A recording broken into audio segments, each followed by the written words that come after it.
Welcome, welcome my friends. Welcome to another Adventures with Alchemy. Today we're going to be making a probably one of the, if not the most annoying cocktail known to man for bartenders, okay? People like to think, oh, the mojito, I don't like making blended drinks, blah, blah, blah, blah, blah.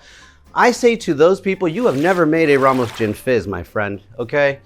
This thing takes like 12 minutes of shaking traditionally. Yeah, 12 minutes. You're supposed to shake and shake and shake until your arms fall off to get this beautiful foam.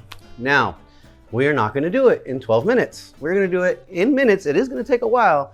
We're obviously gonna speed it up for you, but 12 minutes it is not going to take. But that being said, yes, I'm gonna shake my arms off. I'm gonna make 2 of them. But before we get into our mise en place, a little history, okay? It was created by Mr. Henry C. Ramos in 1888 in New Orleans at the Imperial Cabinet Bar. He came up with this cocktail, and the original name was actually the New Orleans Fizz. And just over time, the popularity grew and became synonymous with him, and they just took on the name of Henry Ramos Fizz. I mean, imagine how cool is that in a time when there's no internet. Communication was nowhere near what it is today, and yet this guy down in some bar in New Orleans had his drink so popular that today we're still making it hundreds of years later. And even back then, his name grew and became synonymous with a cocktail. So all of you that think that bartending is just pouring beer and whiskey sodas, anyway, now, there's more. He then went on to open the Stag. History says that the drink was so popular that by 1915 Mardi Gras celebration, he had 35 bartenders on staff just doing Gin Ramos Fizzes. That's insanity. And I don't know if that counts for the other bartenders doing other drinks, because let's not forget, New Orleans has a wonderful cocktail history. They had some of the best cocktails were born in New Orleans. And watch future episodes because there's going to be some goodies coming up about New Orleans. Mardi Gras is around the corner. So, yes, this is just one of many, many fantastic cocktails, but that's just a little bit of background. There's a lot more to Henry C. Ramos and the Ramos Gin Fizz. I'm leaving out quite a bit, but if you're really interested and you want to dig deeper, the Gin Foundry, ginfoundry.com. One more thing, the Roosevelt Hotel in New Orleans actually trademarked the name officially in 1935. Just a little tidbit in there. Now that we've had our history lesson on the Ramos Gin Fizz, let's get started on our mise en place. So, traditionally I believe it's made with Genevieve gin. I also heard Old Tom gin. I should say red Old Tom gin. So I got my hand on some Old Tom gin because honestly I don't have a lot of experience with Old Tom gin and I wanted to try more. I only had one before this. This was really good. One little detail, you'll see that things are defrosting. Normally I don't keep my gin in the freezer or anything like that, but every recipe I read said that this has to be super cold, that everything has to be cold. And so yeah, I've been trying to keep everything as cold as possible. In fact, before I even start building this, you're not gonna see it because of the magic of editing, but I'm actually gonna re-chill everything again to make sure that it's nice and cold. That's why you don't see my shaker here or a few other tools, because I actually have that stuff chilling as well. So you're going to need 2 ounces of Old Tom gin or Genevieve gin or your favorite gin, 1 egg white, 0.75 or 3/4 of an ounce of heavy cream, 0.75 or 3/4 of an ounce of simple syrup, 1/2 ounce of lemon juice, 1/2 ounce of lime juice. Yes, fresh, always fresh. If you haven't watched any of my episodes before, it's always fresh, okay? Sorry. And now, here's where things get a little funny. I've read that it's 6 drops. I've read that it's 2 drops. I have read that it's 4 drops. I never get a clear answer on this. So I'm just gonna put 3 drops, okay? And we're just gonna meet in the middle. 3 drops of orange flower water. And last is 1 ounce of soda water. And I know I'm getting fancy, but I have a lot of Perrier. So I figured, why not? Nice cold Perrier, delicious. And you can garnish this with just about anything. I've seen no garnish. I've seen orange twists. I've seen rinds of every kind, and they all look nice. I mean, just make a nice garnish. I am going to use a dehydrated lime wheel for this, okay? And you're probably wondering why I also have Empress Gin out, because I want to make one with Empress just to see how it looks. I'm only going to make one here on camera, but I will make this one off camera, and I would like to maybe post up 2 pictures or something at the end. So the idea is to just looks really nice. I know that Empress is really popular and it's a really good gin, and a lot of people are experimenting with it. And I just want to do it. I don't know. I think it looks cool. So let's do this.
All right, so for those of you that know what a trifle is, good for you. You know the good things in life. For those who don't know what a trifle is, well, it's about trifling time. Ha ha, you see what I did? Sorry.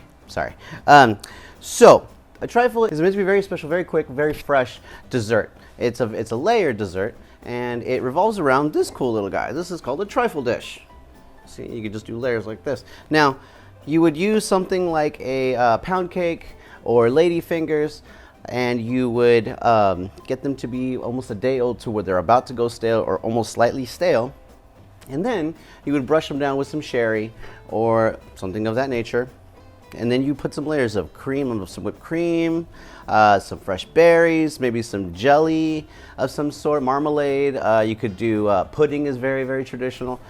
So I decided we're going to take tradition and we're just going to kindly use it as a blueprint, but we're going to make this special, okay?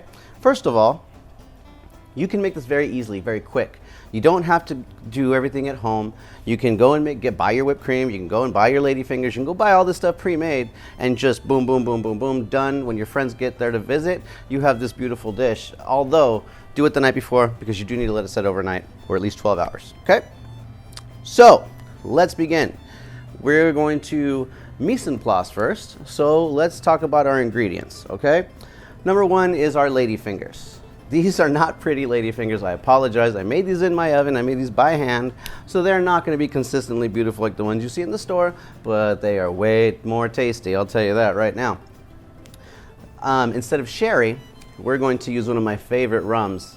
It's Plantation Stiggins Fancy Pineapple Rum.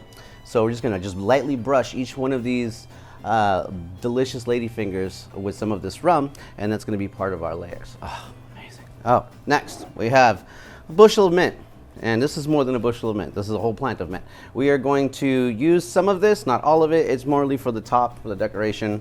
We're not layering mint into each layer. It's just for the top, okay?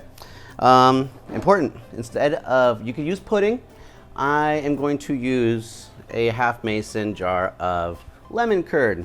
Love lemon curd, and if you've watched any of my previous videos, you would see that I actually have a video on lemon curd. So if you want to learn how to make homemade lemon curd, go ahead and check that video out. If not, just go buy some in the store. It's fine. So you're going to need 16 ounces, whether it be homemade pudding, store-bought pudding, or curd, or something of that. Something creamy, something delicious, okay? Now, marmalade. I like to make this delicious berry coulis where I take all these berries you see right here and I slowly cook them in a saute pan with fresh squeezed orange juice, lemon juice, some sugar, and just slowly simmer it until it becomes one big blend of deliciousness. And then I pass it through a chinois, and well, there you go. Excuse me. And if you want to learn how to make that, also, there's a video on that as well. Actually happens to be the same video as the curd, so if you're curious, hey, check it out. So we have that. We have our curd. We have our coulis. Then we have our mints. We have fresh strawberries. You want to get a good, nice bowl of strawberries. Slice them up. You know, get them nice. Don't have to be perfect. Just slice them up. And then, of course, a nice bowl of fresh berries. I have blueberries and raspberries here, but whatever berries are in season. Just go out there and get some nice berries, healthy, wash them off, and let them dry off, of course. And yeah, get all your good things about you. Also, you're going to need heavy cream. We're going to use this entire container, which is 1 pint. We're going to use 1 cup of sugar. This is for your whipped cream. Now, for your whipped cream, you can make it many ways. You can make it by hand with the whisk, you can put it in a stand mixer, or you can just put it in a whipping cream canister, which I love to do because it takes so much less time and so much less effort. I'm all about working smart, not hard, okay? Bam, so that's pretty much it. Oh, and a little bit of white chocolate, because you are going to want to grind some white chocolate over the top. Not much, just a little bit. Yeah, so once you have all your ingredients together, let's start preparing. So this is the time where either you want to prepare your lemon curd and your marmalade and all that good stuff. Since we already have that made, let's get some whipped cream made. We're not going to show you how to make it on this video because there does exist, of course, a video on how to make whipped cream. 5 whipping siphon techniques. Well, I took the time in between when you weren't looking to, make that. So that's made. Whipped cream is done. Now we're going to brush our Ladyfingers with a little bit of rum. You don't need to go crazy on this, okay? Just one quick brush over the top is fine. So we have now brushed our biscuits. We're going to start layering, okay? They don't need to look amazing. They just need to cover the bottom. Okay, so we have our Ladyfingers. We're going to do some lemon curd next. Just gently spread it over the top here. Just want a little layer of it. You don't want to go too nuts because we still need it for the rest of it. So spread it out evenly. Next we're going to do some strawberries.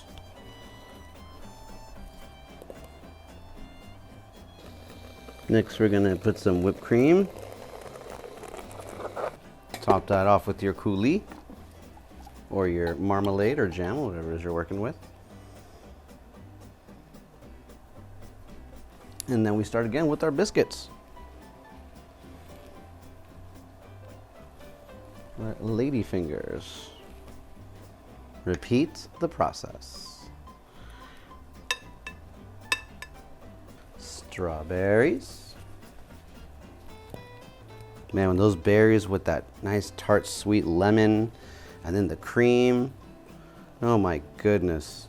Your taste buds will be grateful, your stomach will be happy, and your endorphins will be running high. And you might even impress somebody on the process. Who knows? Sometimes these things actually end up looking pretty nice.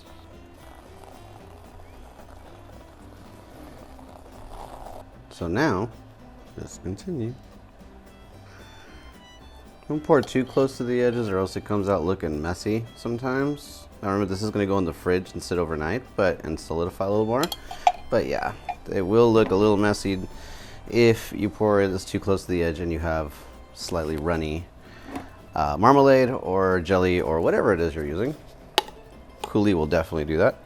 All right, final layer.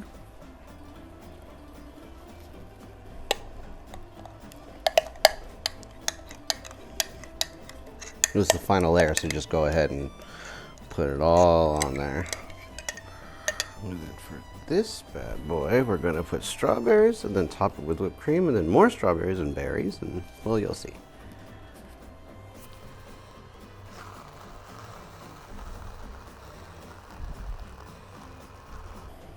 And then I'm going to take some strawberries and we're gonna line them up. with the flat side out. And you could decorate this however you want to. I'm just doing what I can to make it pretty. But yeah, if you have an eye for this type of stuff, please go crazy. Make it your own. Remember, we eat with our eyes before with anything else. So for the decorating part, since I'm eating this, I'm going to use my bare hands. I'm sorry, I just can't use those damn gloves anymore. It's driving me nuts. So we're going to put some mint here. And some, actually, you know, let's do like mint in between. That would be pretty, right? Let's do it right here. I feel like Bob Ross in food, like just a nice little cloud right over here, and a happy little mint leaf over here next to his friends. And yeah, he's really happy just sitting on this cloud with all his happy little friends. Yeah, that's great.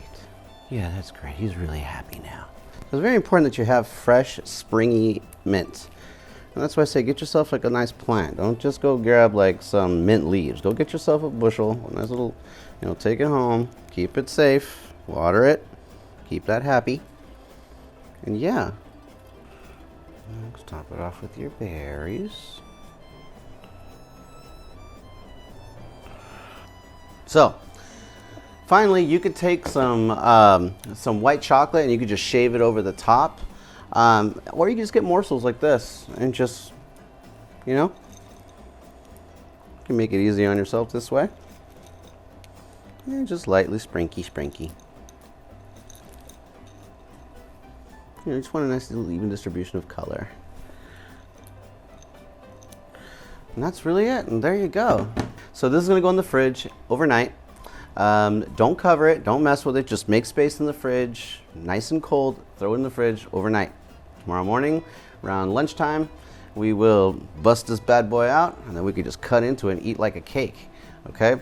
So, see you mañana. Okay, so it's been 24 hours. As you can see by looking at the trifle that everything has now settled down. You can see that everything is kind of sunk a little bit. The reason for that is because the whipped cream has deflated, essentially, has lost air. Things have solidified because of the cold in the refrigerator and kind of weighing it down a little bit.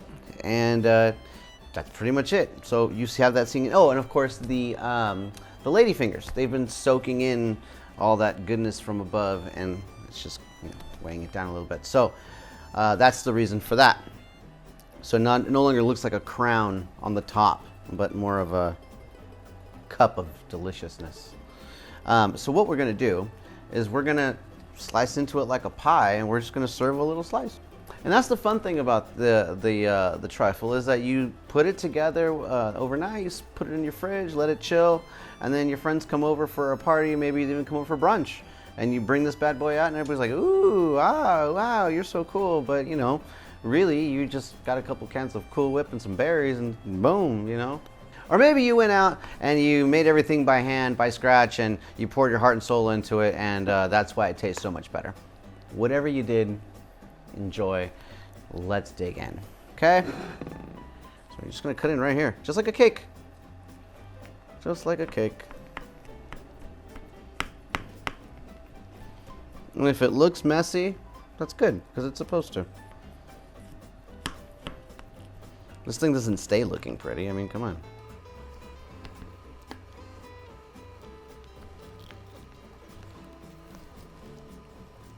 Yeah, that's pretty much, that's about right.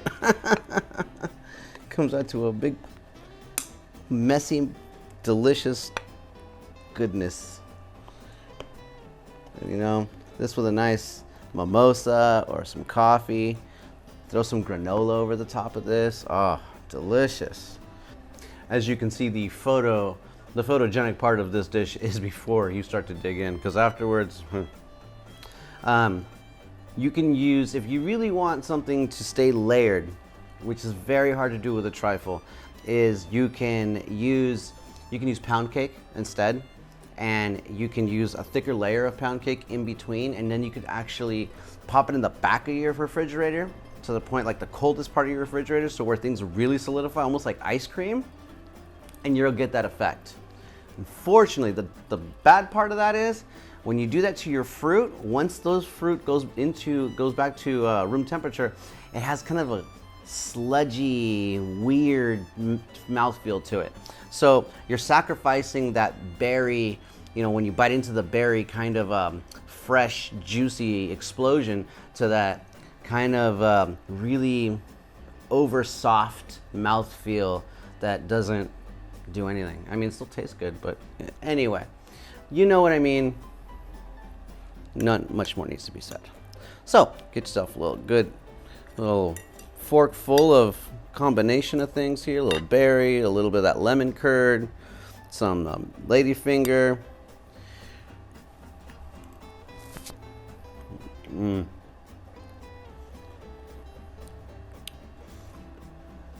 Oh, it's so good.